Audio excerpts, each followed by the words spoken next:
Ano mangyayari sa motor mo pag pudpud po ang yung clutch lining? Ayan, oh. So ay mga idol, no, ano nga ba yung pagkakaiba sa dalawang plate na to? Ayan, no. So pwede nga ba itong magkabaliktaran? Wala nang ngipin, no, di ba?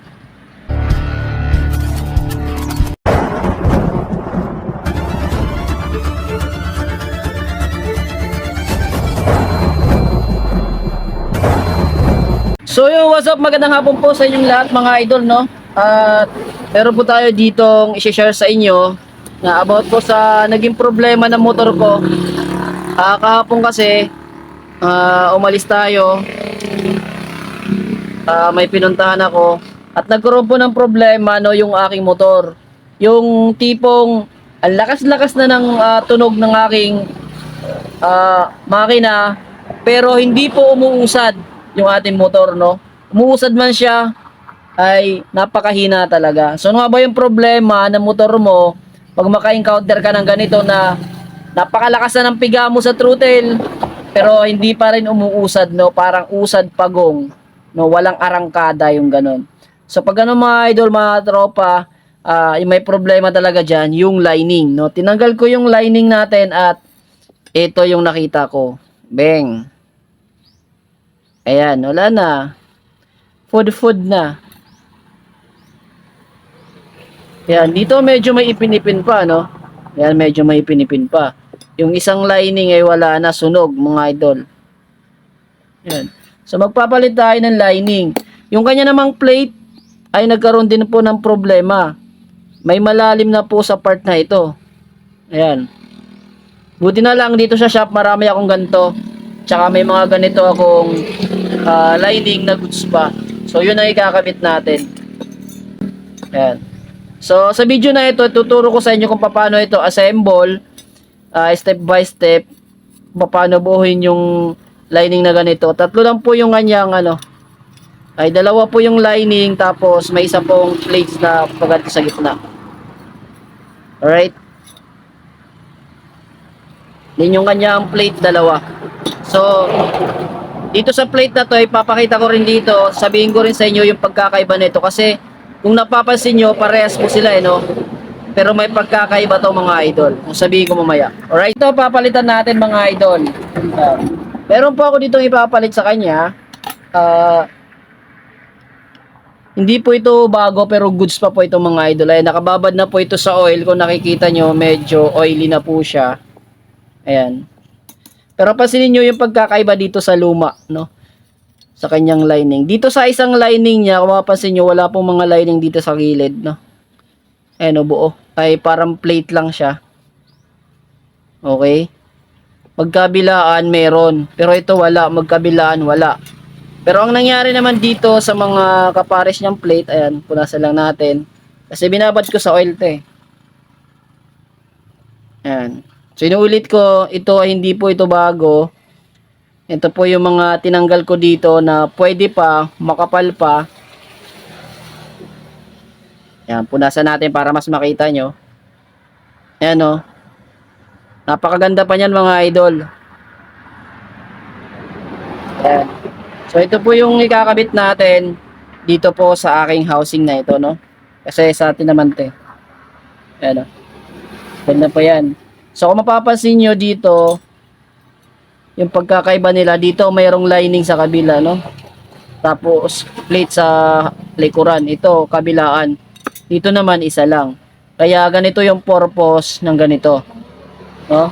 Mayroon po siya lining dito at mayroong lining dito kasi yung kabila, yan. Pinasan muna natin. Kasi magkabilaan po sila, ayan, no?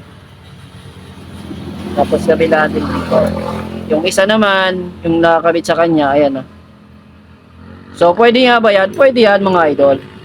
Walang problema dyan. Right?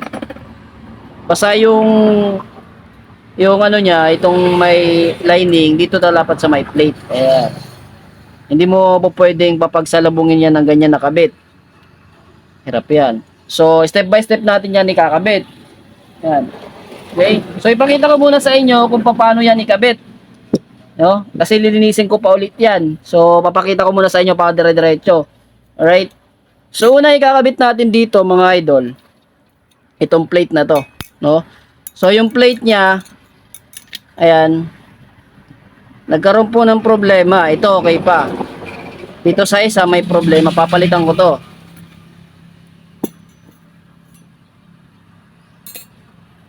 Ayan, so meron po ako dito pamalit. Parehas.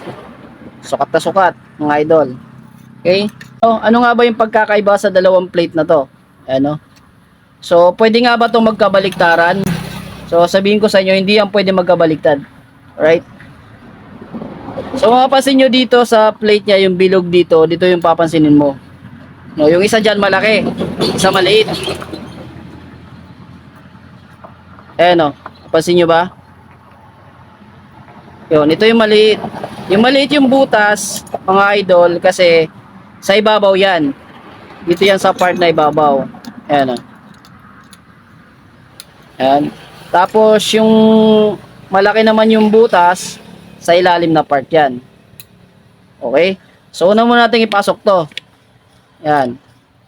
Then, ito yung malaki yung butas, sa ilalim. Yun, pasok. Ayan. Yun. Unang pinasok natin, kunin natin.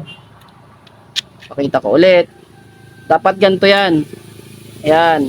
Pasok dapat yan. Kasi, pag itong maliit yung butas yung ipinasok ko, ayan, hindi papasok yan.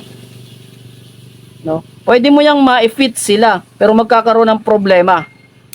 Pwedeng pa ganyan. Ayan. Pero magkakaroon ka ng problema, dulas pa rin yung lining. Dapat talaga yung malaking butas sa ilalim, no? Huwag tayo magkamali sa part na to. Yung malaking butas, sinulit ko sa ilalim. Ilagay na natin.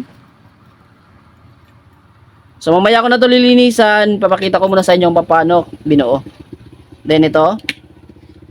Yan. Right?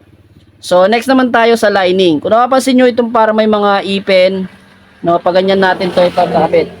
Punasan muna natin. Ma-oily masyado. Ayan. Doon natin to i-fit sa loob. Itong may mga groove. Yung may lining. Yan. Alright. Then next po natin yung magkabilaan po yung lining.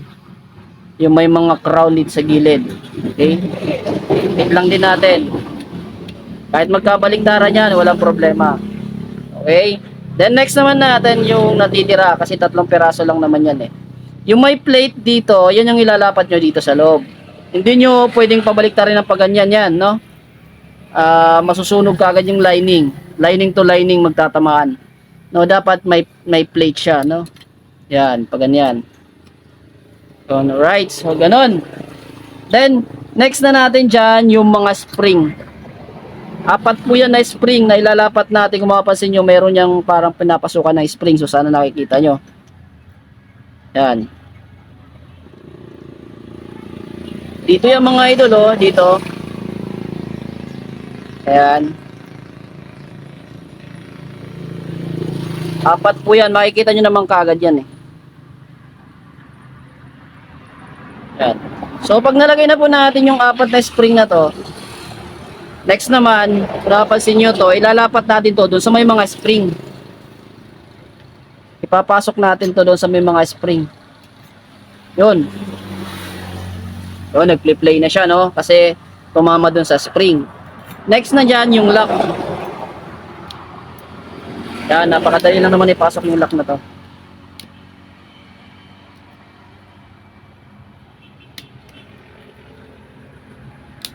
Yun. Tapos. Tapos lang natin. Binuo. Yan, dapat umiikot to mga idol, ah. Yan, umiikot to. Yun, play na.